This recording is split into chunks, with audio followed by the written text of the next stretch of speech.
It's a place where I love to be. Look in a book, here's a story for you. Who makes stories when the day is through? Who makes stories when the day is through? Story makers, working through the night till the rising sun. Story makers, stories are fabulous, stories are fun. Milton Wordsworth, Shelley and Jackson, working through the night till the rising sun. Story makers, stories are fabulous, stories are fun. Come and be a story maker.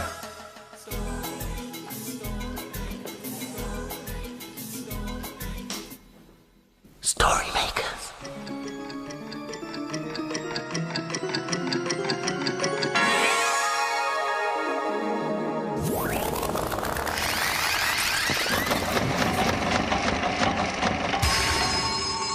Story makers.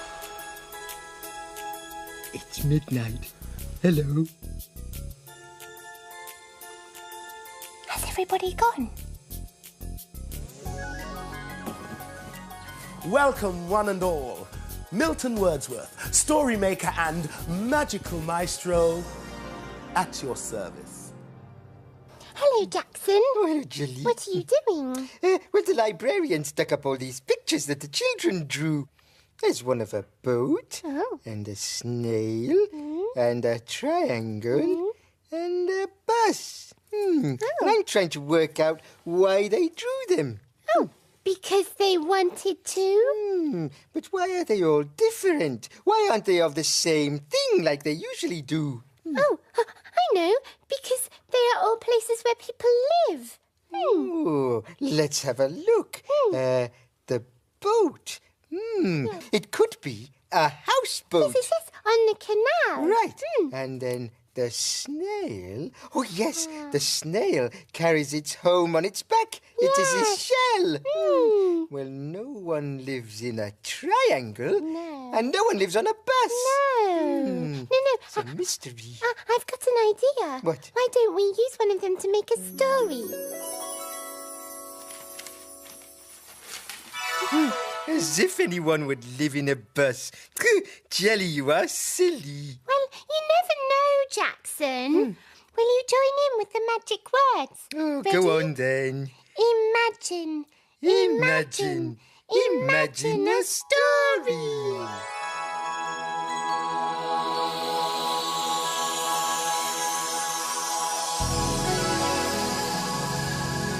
Look, it's a playbook.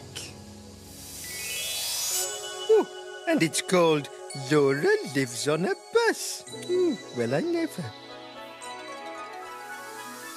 Some people live in houses. Some people live in flats. But Laura lives on a bus. And Molly lives on a coach. Laura's bus is a big blue bus. Laura lives in the bus with her mum and her dad and her brother and a big dog called Dizzy. Molly's coach stands next to Laura's bus. Molly lives in the coach with her mum. Laura and Molly are best friends. In the morning, Laura wakes up on her bus. Her bed is up on the top floor of the bus. And Molly wakes up in her coach. She sleeps downstairs because there isn't an upstairs on a coach.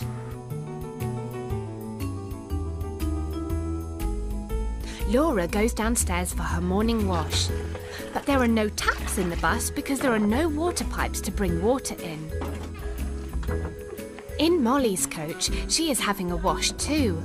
Her mum has warmed some water on their stove. Today is Saturday, so there's no school. Molly comes round to play with Laura. They do lots of things on a Saturday. They take Dizzy the dog for a walk. And they have great fun swinging in the trees.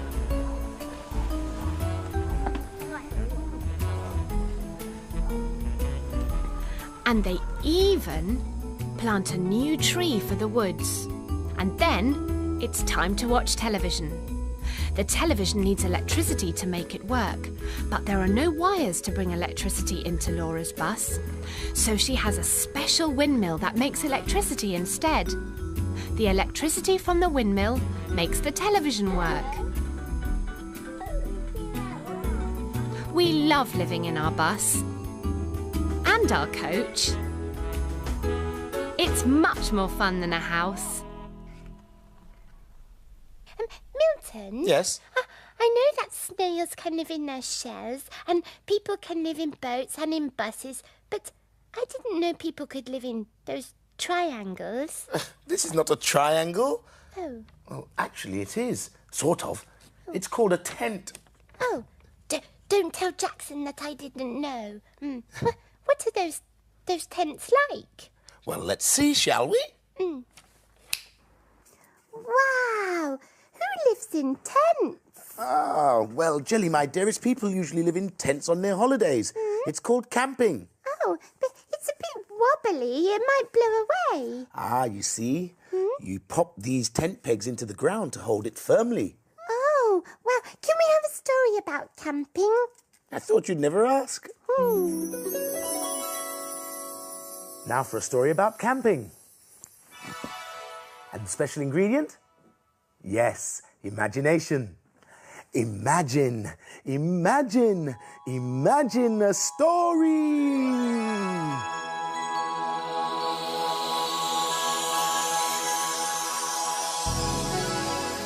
It's a blue cow story.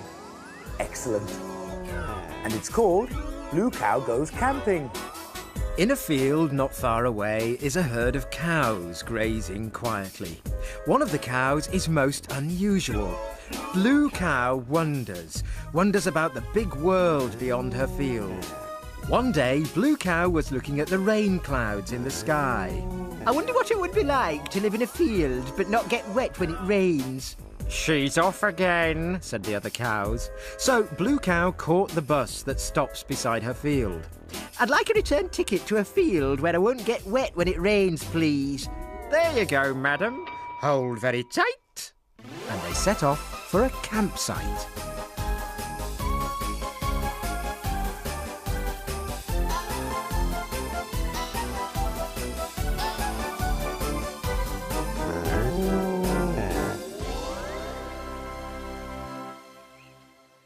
When Blue Cow got off the bus, she could hardly believe her eyes. She was in a field dotted with tents of different colours.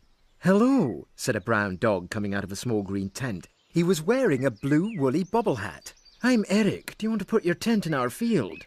I haven't got a tent. I've never been camping before. "Oh, you'll need these then." He gave her a small pink tent, some pegs to tie the tent to the ground, and a pink woolly bobble hat. Thank you, said Blue Cow as she put the bobble hat on. Then they put the tent up next to Eric's. It was quite tricky, but finally they put the last peg in the ground. Oh, what a wonderful pink tent, said Blue Cow, and it matches my bobble hat. "I think it's going to rain," said Eric. "We'd better get inside our tents." When Blue Cow tried to get into her tent, she realised it was a little small for her. She could either get her bottom in, but then her head would stick out, or her head in, but then her bottom would stick out. Oh dear, said Blue Cow. Looks like I'm going to get wet after all.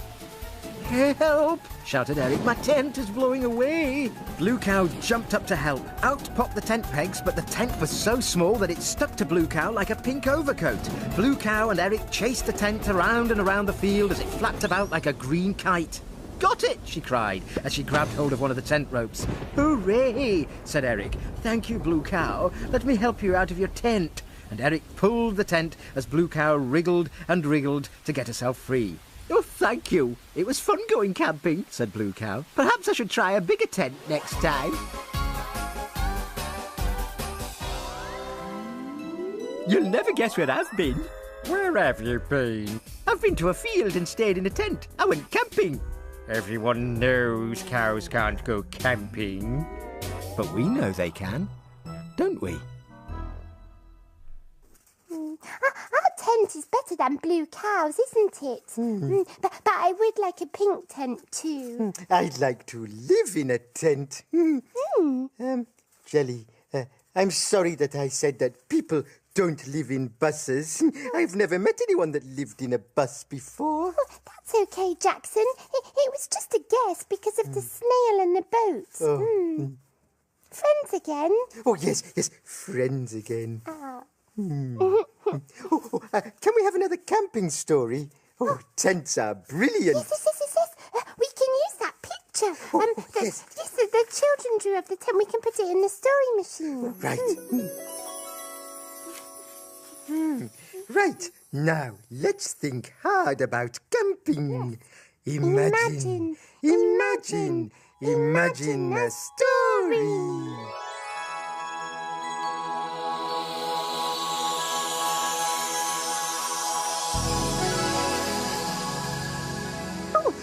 It's a Jack Sprat and Treacle Cat story.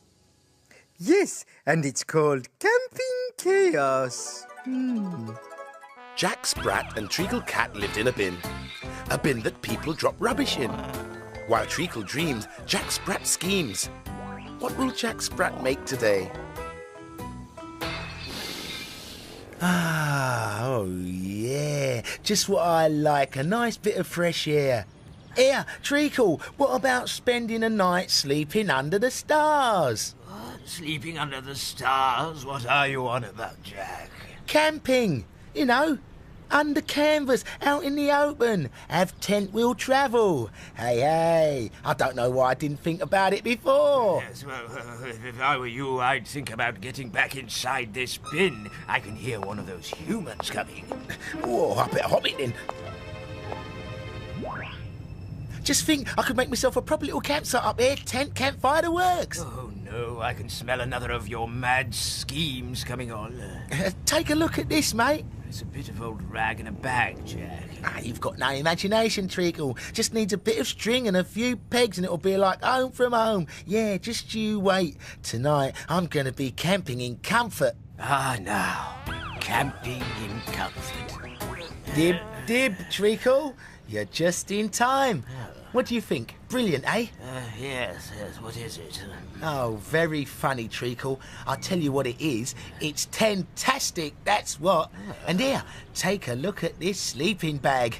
This'll keep the cold out and stop me from freezing. Yeah, how awful. A rotting bread bag. You'll smell revolting after a night in that. Oh, you big sourpuss. Right then, time to test me tent out. Well, hang on a minute, Jack. It looks a little bit wobbly to me. Wobbly?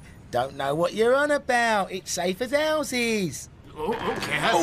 Oh, I must have got me tent pegs in a tangle. You've got more than your tent pegs in a tangle. Stop pussyfooting around, Treacle, and get me out of this mess. Yes, it is a mess.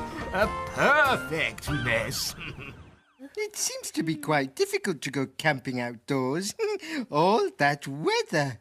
I like camping indoors. But sadly, look. Oh, it's time to go already. But can we go camping again sometime? Of course. I might even cook us some sausages. Ooh. But now, the dawn is upon us. The morning is nigh. We've made our stories, and we bid you goodbye. Bye. Bye. Story makers, stories are fabulous. Thanks for helping. Bye, story makers. See you again soon.